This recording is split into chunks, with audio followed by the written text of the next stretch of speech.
They might talk about humor, music, film, books, football and box sets, exercise and maybe even food, trivia and sport, politics and health, sometimes well-being too. On the Life with Brian. On the Life with Brian. Here we are again then, the Life with Brian podcast featuring, in ascending order of importance, me, Mark, hello, and Matthew. How do you do, Matthew? How are you going? I'm good, thank you, Mark. Good to see everyone again. Fantastic. And of course, Brian Chucky McClare, who, according to the internet at least, was once quite good at football. Is this true, Brian? No, you know what the internet is like, you know. People can doctor things all over the place. So. Yeah, that's true. Okay then. I might change that myself later. Well, so to our special guest. He's a 2 Michelin star chef from a family of chefing royalty and owns the famous Le Gavroche restaurant in London. He has been on countless TV cooking shows, most notably MasterChef The Professionals, and we believe he's a Manchester United fan. So both he and keen amateur chef Chucky should have plenty to talk about. So a big warm welcome to Michelle Roux. How are you doing, Michelle? Yeah, fantastic. It's great to be on board, and 100% right. Man United fan since 1976. And there's a little story to that, but maybe for later. Well, yeah, we did want to go into the football chat, but I was going to say we're recording this just a couple of days after France versus England in the World Cup quarter-final. I don't need to ask Brian this question, but to you, Michelle, truthfully now, who are you reaching? Why are you not asking me? Because I know who you wanted to win, because you were texting me about 10 minutes after the final whistle. I didn't know. That's not true. All right. That's got to be the old alliance, hasn't it? Yeah, exactly. Yeah. Yeah. So is that your answer? Well, I mean, that's my answer. But I mean, it's simple. I mean, you were born in England, although your parents are French. Yeah. And you also, I mean, that one of the kind of things about doing with some research. Did you have to do national service, or did you just That's correct. Yeah, I was born in Kent, hence the English accent, and did English schools. But my parents are French. In fact, all my family are French. So yeah, I mean, coming back to the World Cup, for me, it was win-win because I support England as well as France. So win-win situation for me. No. Yeah. I'm not having that. Brian was the national service bit. At the age of 18, I got called up because I have dual nationality. Right. So I had to choose either do my national service and keep dual nationality, or not do it and then lose it. As it happens, I did my national service and kept my French nationality. So, which has come in quite handy now. You must, when you're travelling, join this queue. No queues for you, is there? Yeah. Well, it was just a daft little thing because is it correct that you spent your national service in the kitchen? Yeah. So I did 3 months training, proper military training. So learning how to fire a gun and to do all the stuff that you need to know if you're going to be a soldier. And then the following 9 months was actually cooking because I was a qualified chef by then, and I was cooking for the president of France. So because the whole kitchen of the Élysée Palace was run by military. So yeah, I was very fortunate to end up cooking for 2 presidents, Valéry Giscard d'Estaing and Mitterrand. So it was an amazing experience, absolutely amazing experience. The thing that kind of popped into my head, and it's no slight on your cooking, but do these presidents have tasters? No, I'm serious, because I know apparently Roman Abramovich had one or 2, depending on if they survived or not. I just said it popped into my head that, I don't know if this happens to the royal family or certain people, whatever, you worked in the kitchens. I was just wondering if it just gets passed to someone who makes sure you haven't messed about with it, they just go straight. No. You just went straight there. It's kind of the job that you would have applied for, isn't it? I think. Well, No. There was no official tasters. I mean, there's a head chef and there's a protocol, like it is at Buckingham Palace. And we're professional chefs. We're not going to kill anyone. I was going to ask, Michelle, how and sort of when did football, and specifically Manchester United, come into your life? Yeah, okay. Well, so I was born in Kent, and we moved, the family moved to South London, Tooting to be precise. And my nearest, when I was 7, my nearest professional football club was the Crazy Gang, Wimbledon. I literally lived 10 minutes walk from Plough Lane. So as a young kid, I used to go to Plough Lane and watch Wimbledon there, which I must say, as a very, very young teenager, was great fun. And I used to also go to the Speedway, at Wimbledon Speedway on a Wednesday.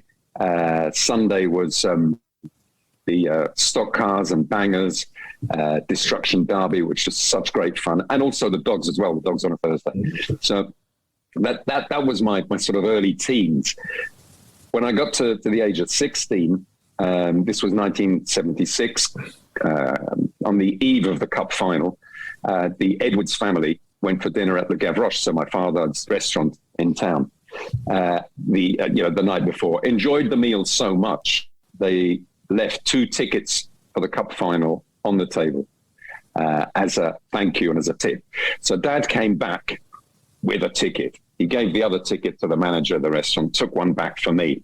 So as a 16-year-old, I went to the cup final at the old Wembley to see Man United lose. But I was hooked. I was hooked on Man United and have supported them ever since. And I've gone to big games in Europe, followed them all over. And I get to see most of the London games. And at one stage, I used to go up at least, at the very least, 10 times a season, drive up on a Wednesday night or drive up on a Saturday and go and see a game. And with my daughter as well, we used to have great fun going there. But sadly, I'm so bloody busy that I haven't been to Old Trafford now. Well, actually, I was pre-pandemic. So, 2019 was my last visit. But I still get to see all the London games, which is great. Some would argue that wasn't a bad time to stop. Well, to be honest, there was a period, and I think it was, it was probably the Jose Mourinho era where I really did think, what the hell is going on? This is not the way I love watching Man United play. Yeah. Well, I mean, you're one of many sort of well-known United fans we've had on the show for obvious reasons. And I always say this, when you started watching them in 76, you pretty much saw that the crest of the wave having been promoted, and then the sort of difficult years in the 80s, and then the glory years of the 90s with the likes of Brian, turn things around. So you've pretty much seen a sort of spectrum of United that a lot of modern day fans probably wouldn't be aware of, but you've pretty much seen it all, I'd say. Absolutely. I mean, some of them are, yes, you say that the younger United fans came on board maybe in the glory years, the Sir Alex Ferguson years, and they're wondering now what the hell is going on. But if you've been a supporter and following them since, like myself, as I said, 1976, you've been through all that. You've been through the terrible, really, really, really bad years, going down a division and seeing some pretty awful stuff, and then clinging on to little bits of magic, but that's part of supporting the team.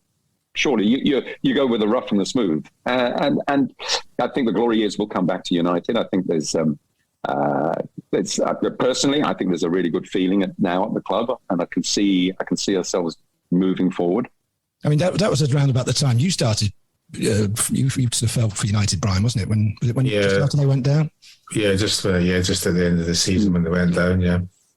From the moment Dennis Laubach heeled the ball into the game, to a goal in the Derby game, that was, and I was fascinated by it when we didn't see that much football in Scotland. Well, you only saw the highlights, but you'd see the Scottish game first. And often because Manchester United were playing such great football in the second division under Tommy Docherty, you would quite often get a United game. And I just really enjoyed the way that they played football, and it's been the way that I've always enjoyed football. I've been fortunate enough to be in teams that I have gone and played that kind of way with risk. If you want to sort of talk about, the first question about the game the other night, I think England could have risked more than they did. Yeah. In that, again, and it comes from Alex Ferguson. Sometimes in the game you have to risk, but if you're going to go out, sometimes I think you should go out with having created a bit more. I know they did create some things, but I would have went with 5 attacking players. I think when you've got 2 defensive midfield players, it's... Well, one thing for me, it always says in any game, you don't trust your central defenders. That's the first thing. They have to have 2 people in front of them. But I don't see why you can't just have 4 defenders and 1 holding midfield player, which probably would have been Rice, and found a way to fit in either Rashford or Grealish into a forward. And I think that when you've got clever players, football players, they can go and play and find spaces all over the place. And I think that would cause an awful lot more trouble for the... I can't say that would have made, that they would have won the game, of course, but I just feel that they're not risk enough. And a lot of that becomes sometimes, if you analyse the coach, where I kind of believe that where the coach and the coach played, I think defenders are negative and I think attackers are positive. And I've yet to be dissuaded from that. If you use Alex Ferguson as a striker and he wanted attacker and he took risks, the next manager to come in was David Moyes, and David was very much about not losing goals. And I think that was the same thing the other night. That I know that for me they went out with some people say a bang, but for me it was more of a whimper. Yeah, I tend to agree there, Brian. I mean, when you've got players as good as Rashford and Grealish, and they were only given a few minutes, I mean, they're players that could have changed the game. And absolutely, if you're going to go out with a bang. Get those attacking players on. And to be honest, they're world class. I mean, England have got world class attackers. That's their strength. So play to your strengths. If the opposition are going to score 1, you score 1 more than them and get on there. I mean, obviously, Harry Kane missed a penalty, and had he scored that, I think it would have made a huge difference. I mean, France, I think, were getting very anxious at that stage, and it showed. Who knows? But France are through. I'm happy. Chucky's happy. I think I know who's happier. How was your I'm thinking though, Brian, you were born in Scotland, but you lived a lot of your life in England. I mean, in a way, that's almost dual nationality, isn't it? Yeah, but the thing is, for me, I just want the best team to win games. So if I felt that if England had won and deserved to win, then fine, I'm quite happy. I'm sitting and I watched the game. I watched the game in the pub with surrounded by English supporters. I bet you did. And I watched the previous game in the pub surrounded by English supporters. Normally, if I was feeling that, but I wouldn't. I'd be sitting in a little cave somewhere with my fingers crossed. But no, I'm prepared. I'm prepared to accept it. It's a good job. There's a lot of pubs in your village. And I want it to be. I mean, everybody's talking about, and great that the other teams that are in the semi-final, particularly the Moroccans, right? Now, great, I think the way that they've gone in, fantastic to get there. But that game, Portugal and Morocco, that's not a game of football for me. Portugal had their part to play, or didn't take part to play, whatever it is. But I want to see a game like I saw in the evening with 2 teams having a go at each other, like France and England did. It's unfortunate that they had to meet at that particular point of the competition, because it would have made a great final. Mm-hmm. Talking of tactics and all this kind of stuff, Michelle, I mean, were you a player? I mean, we know Gordon Ramsay dabbled in football in his younger days. I mean, were you a player? Allegedly. Well, yeah. he likes to think so. But did you? I played against Gordon Ramsay in the reserves. Oh, yeah. I played for the Rangers reserves. Oh yeah. Anything you want to share with us? I can't remember very much. Probably equally as bad, at the time. No. I didn't play football at school. I was absolutely useless at football. I played a lot of cricket. And my love was long distance running, athletics, I was one of the kids at school that enjoyed cross country. And I mean, I've since then, all throughout my life, I've enjoyed running. So I've run loads of marathons. I've run 21 marathons, half marathons, ultra marathons. So for me, that's my moment. That's my way of keeping fit, but also of relieving stress, because it's a moment where I'm on my own and I can just get out there, and I don't put any music on. I just it's great for mental health.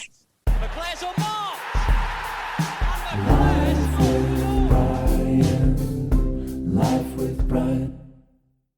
Yeah, who were your football heroes then, Michelle, other than Brian, obviously?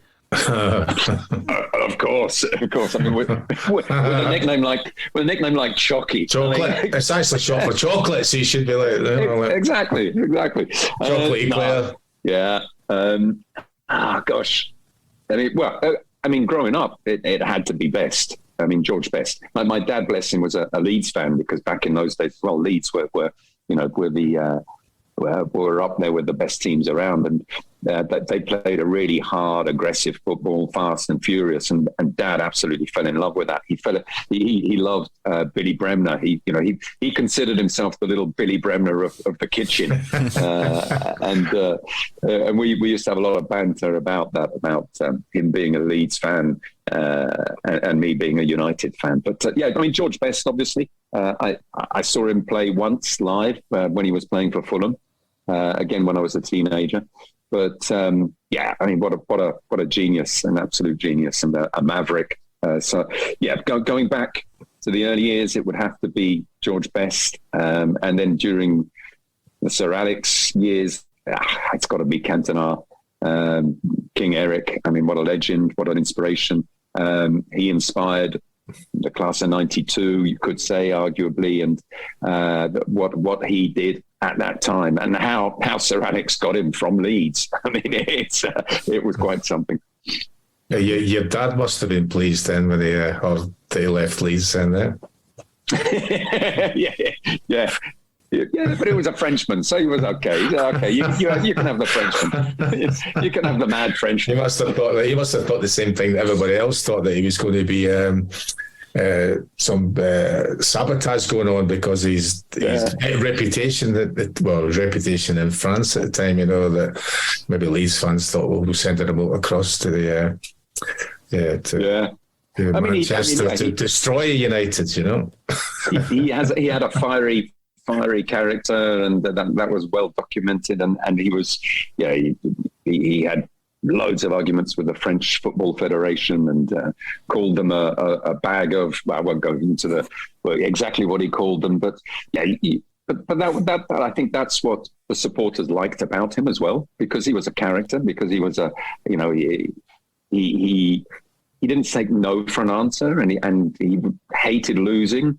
He would. I think he galvanized the team and made them work harder, and made them realize their full potential. I'm just thinking a lot of the credit for Cantona's sort of turnaround was down to the manager. And I'm just thinking, do you, in your line of business, are you the sort of person that, with some person, some colleague or employee would have to put an arm around the shoulder, or do you sometimes have to rule with an iron fist like Fergie, and do you have to make that decision of what works best with what person? Yeah, I think that's that has to be Sir Alex Ferguson's greatest asset, and that was his man management. Also, never ever shirking from making tough decisions, and ultimately, if he did make a bad decision, to put his hand up and say, "Okay, I made a bad decision here." I mean, I'm thinking Jaap Stam, for example, when further on down the line, a year or two later, he said, "Yeah, I made a mistake there," but he's never shirked from taking those big decisions and getting.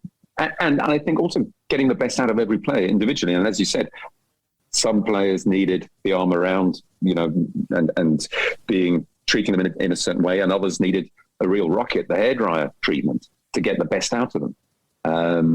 But I think Sir Alex was a true inspiration for me personally. I mean, I try and emulate him in many ways, and taking the tough, not being afraid of taking tough decisions, and hopefully man management is something as well that I can do as well as him. So some of my staff may need to sit down and have a heart-to-heart, and others need to have, not the hairdryer, but at least stern words. And it is for the good of the team, and it's for the good of the person to get the best out of each person. With regards to that kind of thing, then, shall we say, you might take someone aside and either praise or give them a bit of practical criticism, but as a kind of message. So Alex Ferguson's hairdryer would be it sometimes an individual, but he was actually talking to everybody. The message was for everyone.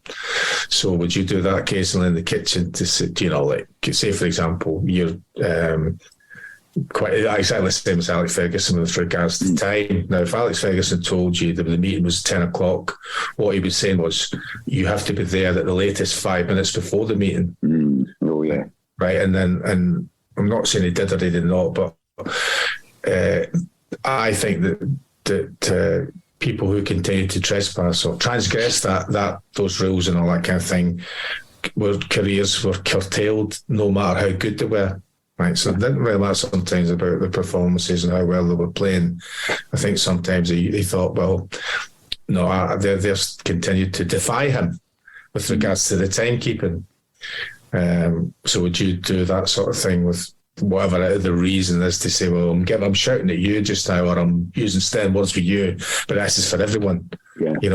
There might be occasions where you feel that the whole kitchen's kind of dipped, and they've kind of dipped a little bit with year one, as you've mentioned before. You're a perfectionist, you want to continue perfectionist, you're at the top, and that drives you along.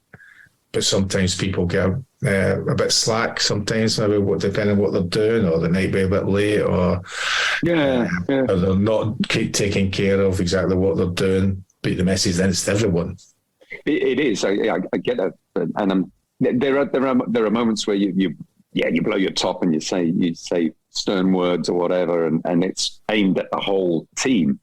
And it's another thing as well, that you will never, and I never, criticize my team openly or publicly. Yeah. And you should, if there is an issue, you deal with it inside, and that is the same, in a kitchen or in a restaurant.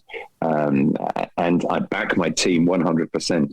And if there is an issue, then you deal with it, and it should be dealt with internally, not in front of everybody else. So in many ways, there are parallels with sports and running a successful team, because we work all together, and everyone is valued. So be it the apprentice all the way up to the head chef, or the front of house, it could be the runners or the plate carriers, all the way through to the sommelier that's taking wine orders for thousands of pounds. Everyone has a very important role to play and a key role to play.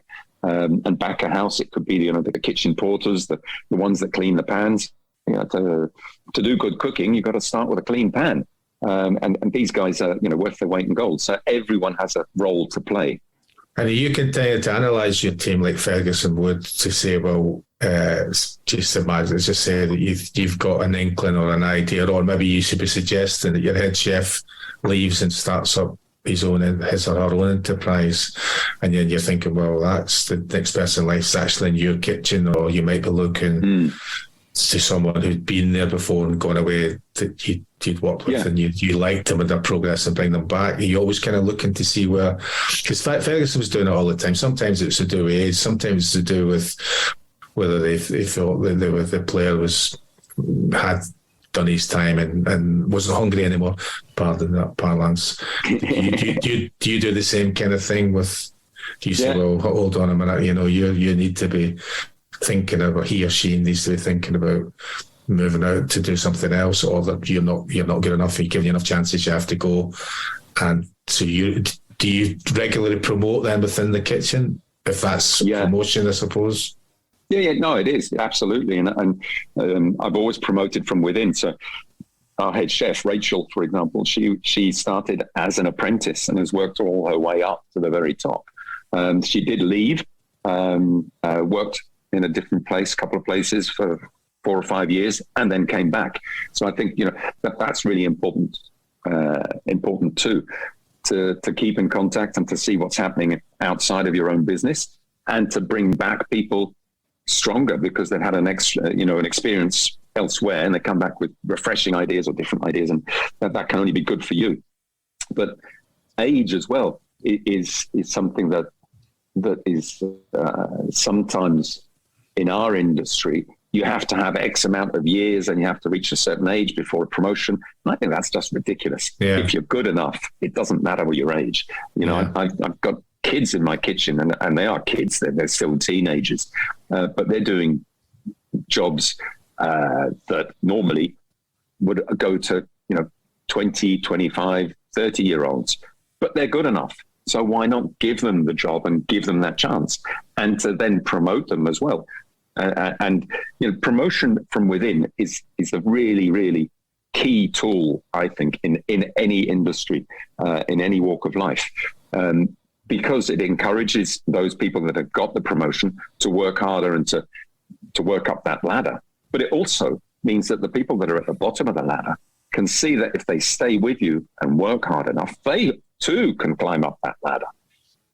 So it's a great tool, and it's a great way to strengthen your business, because the people then that you employ can see that there is many chances of doing well in the company, and then they also feel very involved and part of the company. They feel it's part of them because they've travelled, or they've worked their way up and proved their worth. So I think it's really key to understand every individual that you employ, and every individual chef, and front of house as well. Now, since we're talking about cooking, I just wanted to flip it over to you, Brian. I mean, it's among your many talents, you're a bit of a dab hand in the kitchen. I just wonder what your culinary specialities are that you'd feel happy serving up to.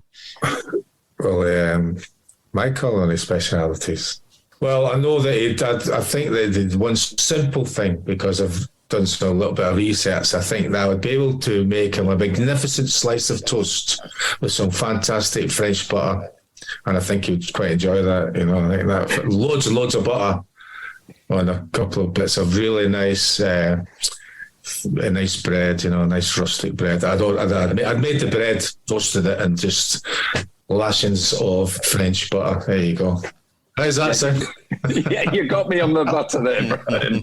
I love my butter, especially quality butter. You don't like butter though, Brian, do you? It's not. I don't. Feel free to tell the story. Why not? Yeah, well, I think it's when I was a kid. My gran used to make the toast by the fire, and she would put butter on it. That was early years, and then I think the butter must have turned, and I went, I don't like butter. I knew I liked toast, but I don't like butter, So I've never eaten butter. Well, I have in cooking and things like that, but that was for me, So that's why I'm still a finely tuned athlete, because I don't have any butter in my diet, It's just a bit of olive oil, I'm not sure aware, Michelle, of how Brian got his nickname. We spoke about it earlier in the show. It all alludes to a terrace shout from years ago, but can you share with us the secret of making a good chocolate eclair / Maclair? Yeah, I love eclairs, choux pastry. Now that's one that Brian should definitely put on his repertoire. It's easy to make. Oh no, I can make that, because I'm going to be making some profiteroles for Christmas Day. Brilliant. I've got that sorted, yeah. That's on my list to do. Somebody's requested it, not just me just making it. So yeah. So where did this love of cooking come from, Brian? I mean, seriously. I don't know. It's just I was always encouraged to make sure I could do the basic things in life. Cooking, washing, ironing, sewing a button on, change a tire, that sort of thing. And as you get older, I think it just becomes more of an attraction, and I enjoy messing about. I enjoy kids cooking for people, So a lot of kids haven't got those skills, have they? I mean, you say change, sewing on a button or things like that. I mean, and changing a tire, just basic skills that they've gone. I'm not sure if my kids can sew any buttons on or change tires either, but I know they can. I know they can cook a bit, so Or they can feed themselves. That's all that matters. They don't need to. They just give you a call. Ooh. Michelle, I took a look through your Twitter account recently, and I saw you posted a picture of Le Gavroche's awful dinner menu. Yeah. Believe me, I've made a few awful dinners myself. But heart, brain, kidneys, tripe, and all the rest of it. How would you convince awful skeptics like me to take the plunge? Well, I think if I cooked it, you would love it. I tell you, even tripe. A lot of people say that they don't like tripe, but I cook it in a particular way. It's slow cooked. It goes really tender. It's not strong, and then deep fry it. And as we all know, and Chucky will back me up on this, anything deep fried tastes great. Yeah, that's correct. I'll agree with that. Yeah. Talking of footballers and food, I assume you've had your fair share of footballers dining in your restaurants down the years. Do you have any stories of players opting for beans and chips over the gourmet menu?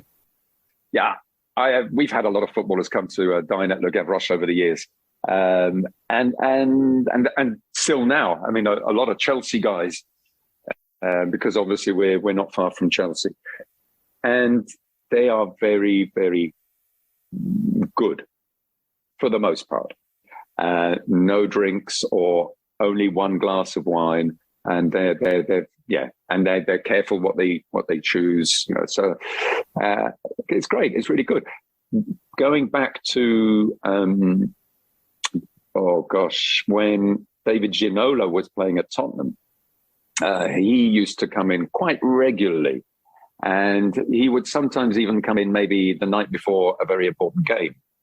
And let's put it this way, he's French, so he likes his wine and also occasionally a little cigar. So he used to enjoy his pre-match dinner, as it were. And you know what? The next day he'd go out and maybe even score a hat trick or whatever. You would never know.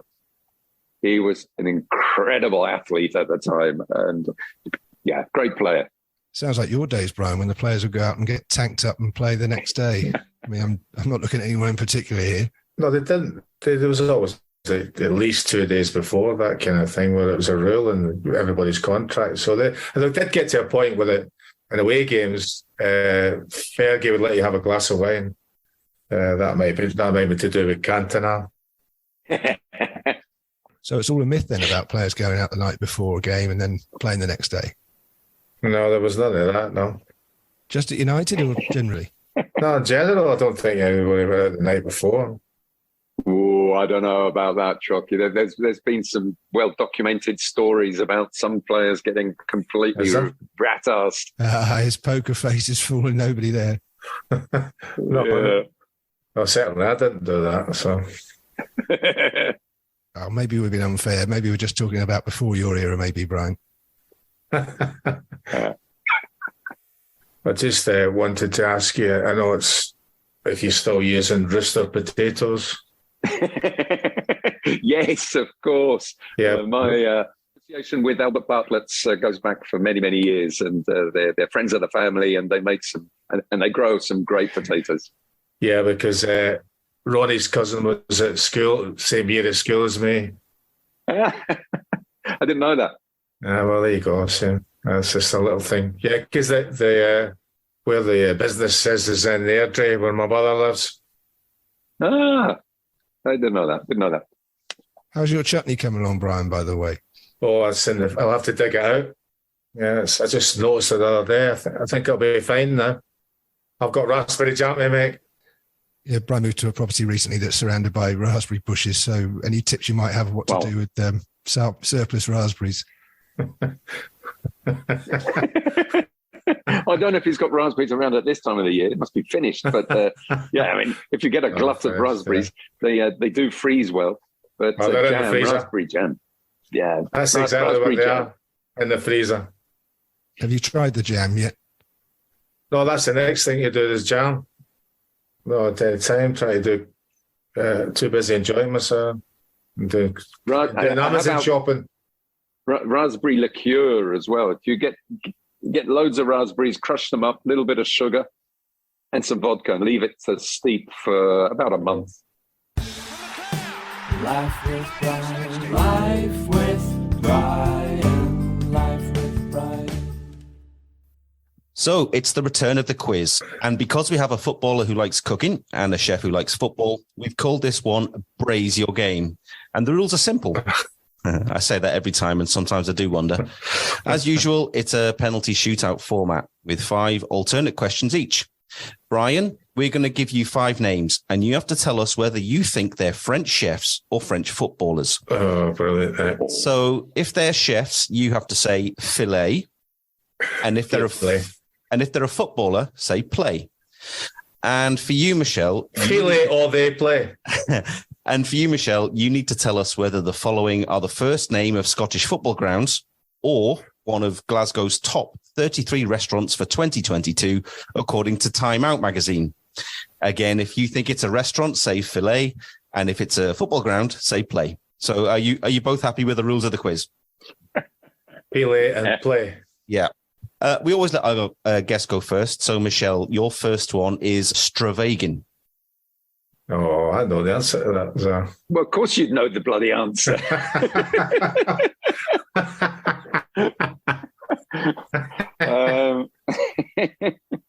I'm going to go filet. Yeah, I can't believe it. What a guess. Yes. Well done, yeah. Filet is a restaurant, and Time Out says it's a hip West End restaurant whose name comes from an old Gaelic word that means to wander aimlessly with intent, which reminds me somewhat of Brian's playing style. Yeah, I used to do it. I still do it, except it's the streets. So, Chocky, your chance to level things up. And your first one, you might have to forgive me on these pronunciations because Mark just sent these over to me recently, but it's Paul Bocuse. Bocuse. I know that one. I'm just going to go for filet. Yes. Oh, that's me. I'm happy I've got one. He's a world-renowned Nouvelle cuisine chef who died poignantly in the same room above his restaurant, L'Auberge du Pont de Cologne, in which he was born in 1926. Yeah. So that's 1-1. Okay, Michelle, it's your second one now, and it's Ockleview. Yeah. Ockleview. That has to be played. Oh, he's good. He is good. Yes. Ockleview. I think you'll find it's Ockleview. Oh, okay. All right. My pronunciation is not up to scratch. It's French. Maybe my French is better than my Scottish. Okay. Well, Ockleview is the home of Stenhousemuir for over 130 years. It's also been shared at various times by clubs such as Stirling Albion, Falkirk, and East Stirlingshire. So, Brian, you're up next, and you get John Francois Larios. Larios is a football player. Yes, I thought that was a little bit easy. Yeah. He was a midfielder for the celebrated St Etienne team of the 1970s and 80s and played at the 1982 World Cup. However, he played only 2 matches after rumours surfaced that he was having an affair with Michel Platini's wife. No, there weren't rumours. What a team. Well, as an aside, what a team that was, wasn't it? I mean, the Saint Etienne team of the 70s. I mean, Rocheteau, Six, Maïs Trésor, Platini. What a team that was. I looked slightly worried there when I mentioned the accusations of that affair. He got sent home. Yeah, but to whose home? Yeah. Well, I don't know where he went, but I know he left the camp anyway. Yeah. Okay. So your third one, Michelle, is Capillo. Capillo has to be a restaurant. Yeah, it has to be filet. Oh, the first one he's missed. No. Yes. Capillo is the home of Greenock Morton. It has stands named the Cowshed and the Wee Dublin End, and the record attendance of 23,500 was for a league deciding match against Celtic in 1922, which Celtic won, and the match ended in a riot which caused damage to Capillo and the surrounding area. You wouldn't be able to tell. What was it, about £5 worth of damage or something like that? Yeah? £20,000 worth of improvements. So this gives Brian the chance to take the lead, which is something of a rarity in these quizzes because he's usually playing catch-up. And it's Joel Rubicon. Filet. Yes, named Chef of the Century by a French culinary guide in 1989, and his restaurants have 32 Michelin stars between them, the most any restaurateur has ever held, and he died in 2018. Matthew, I like the way you swerved the name of the French culinary guide there. Well done. The thing is, Mike, you've written them in green, and I can't see them against the white background. Oh, right. Okay. All right. It's your eyesight. Yeah, whatever. Okay. Michelle, your penultimate one is Ardna Merkin. Oh, these questions are tough, you know. No. I'll say play. Oh dear. It's filet. It's filet. It's in Glasgow. Well, yeah. It's on Hope Street. On Hope Street near the Theatre Royal. Co-owners family hail from the Ardna Merkin Peninsula in Argyll, and I've been there for dinner and drinks and can recommend. Was Brian outside trying to get in, was he? I was sitting there with my little heart. Okay, this is to make it 4-2 and seal the victory. I think it is, isn't it? Yep. Yeah. And it's Jean-Pierre Adams. Jean-Pierre Adams. Filet. Oh, failed to take the quiz. It's play. He's a player. It's a sad story, actually.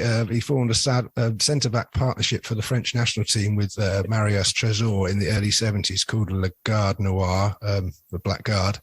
But he underwent knee surgery in 1982, and due to some malpractice in the operating room, he slipped into a coma for 39 years, from which he never came out, and he died in 2021. Oh. So we're all tied up with one question to go. No, I can't. No, I can't. Oh, you can draw it. I can't lose. Thank you. Give me a draw. Right. Okay. To wrap up your questions, Michelle, and at least don't give Chucky the opportunity to at least claim that he's won one for once. You've got Almond Vale.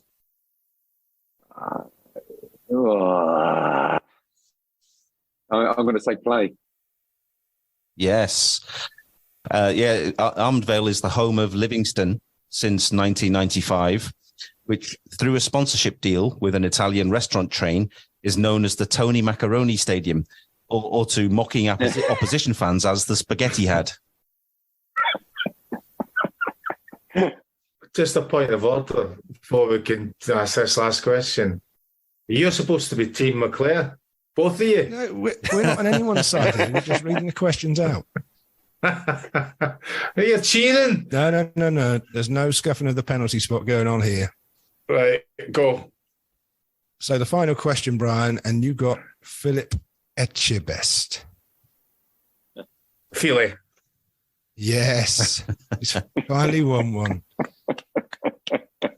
He's a top French chef who's appeared on numerous TV programs, the latest being the French language version of Gordon Ramsay's Kitchen Nightmares. Oh, swerving the French again there, Matthew. Yay. So I make that a 3-2 win for Mr. McClare. Well done, Chucky. Thank you very much. Yeah. So let's say, how many is it? I think that the other questions are a bit trickier, really, in the sense. So, I mean, I think Michelle's questions were harder than mine. Well, I could answer all of yours. Yeah, well, that's what I'm saying. I could answer all of yours, is it? McClare's mailbag. McClare's mailbag. McClare's mailbag. Hot and fresh out of the kitchen, what have the listeners cooked up for Brian and Michelle, please, Matthew? Okay, Iron Stewart has sent in a good one for you, Michelle. If you had a food van at a football match, what kind of food would you serve? Maybe that should be what kind of food would you think the average punter at a football match would be happy to be served by a Michelin star chef? Yeah, well, I would say croque monsieur, you know, the famous cheese and ham sandwich that the French do so well.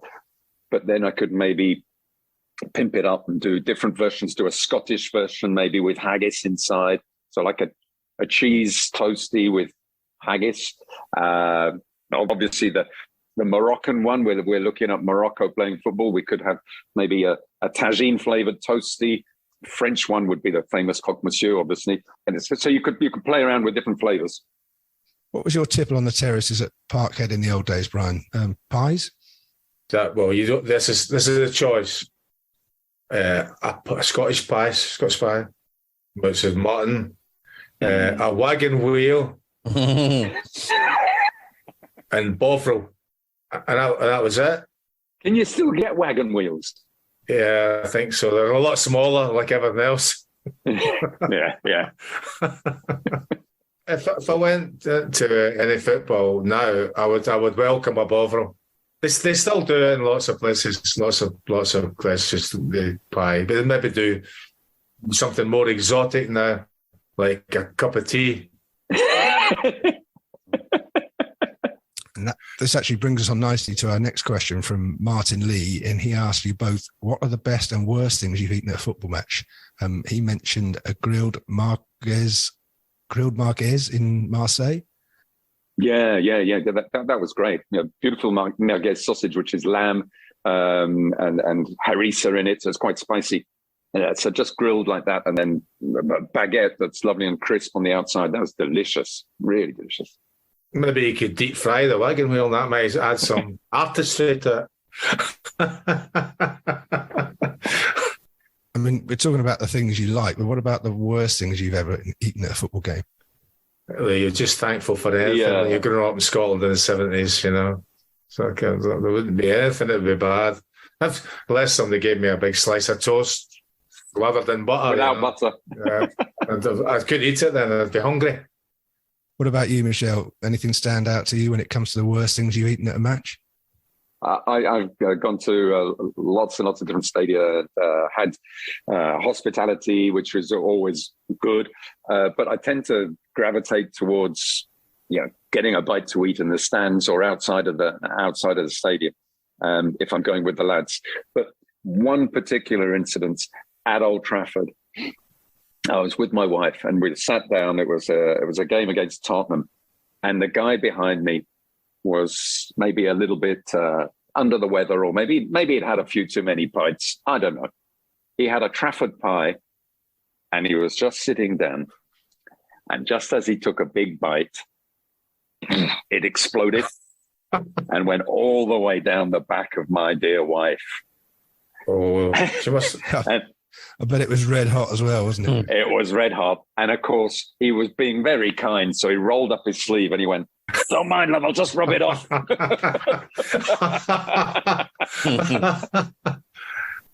if my memory serves me right, we lost as well. So that wasn't good. And last but by no means least, it's Cumbrian Dave. Michelle, which is the most important piece of culinary advice your father gave you? Probably take notes and never take anything for granted. So when you see something new or just write it down and take notes, and then you can refer back to those all the time. So I've got, it's not a diary, but I've got loads and loads of notes that I've taken down, and I think that's super important. And you're a learned man, Brian. Is taking notes something you would have done back in the day, or even now? You have to, yeah. You got to whatever you're. I mean, I would. The only thing I wouldn't do is take notes during the game. You see that now, though, don't you? You see subs coming on and handing notes to each other, and you think, "What's that all about?" Roy Keane was writing stuff down when Harry Kane scored, didn't he? I mean, I think that's just because he didn't want to be seen celebrating. I used to get sent out by Fergie when I was sub to try and pass a message on. It was just preposterous, So me shouting. I try to shout to someone on the pitch, and I got told several times by the assistant referee to sit down. You're not coming on, so sit back down. Stop pretending to warm up, you know. The ping of McClare's microwave. That's given me an idea for a new section in the podcast. Anyway, that means that we are done for this episode. Michelle, thank you so much for sparing us your valuable time to join us. It's been an absolute pleasure. No problem. Great to talk to you guys. Good to see you. Michelle. Thank you. Brian and Matthew, thanks as always. I hope you've both been suitably inspired by Michelle to knock something tasty up for our next get-together. Well, this could be the end of my breakfast in a tin, Brian. I don't think so. Brian's disgusted that I've been known to eat an all-day breakfast out of a tin. Hold on a sec. Everybody's disgusted by it, even people in Scotland. And of course, a big thanks to you out there for listening. Please hit subscribe on your preferred podcast provider to get Life with Brian on your device when each new episode drops, as the kids say. And follow us on Twitter and Instagram at Brian McClare Pod. Don't forget, we are now part of the Sports Social Podcast Network. So check out the plethora of pods in the stable at sport-social.co.uk and at the Sports Social on Twitter. We'll be back again soon. So until then, take care of yourselves. Life with Brian, talking films or music. Life with Brian, talking TV and food. Life with Brian, talking trivia and exercise. Life with Brian, it's different every episode. Life with Brian, talking politics and football. Life with Brian, it's different every episode. Life with Brian. Life with Brian.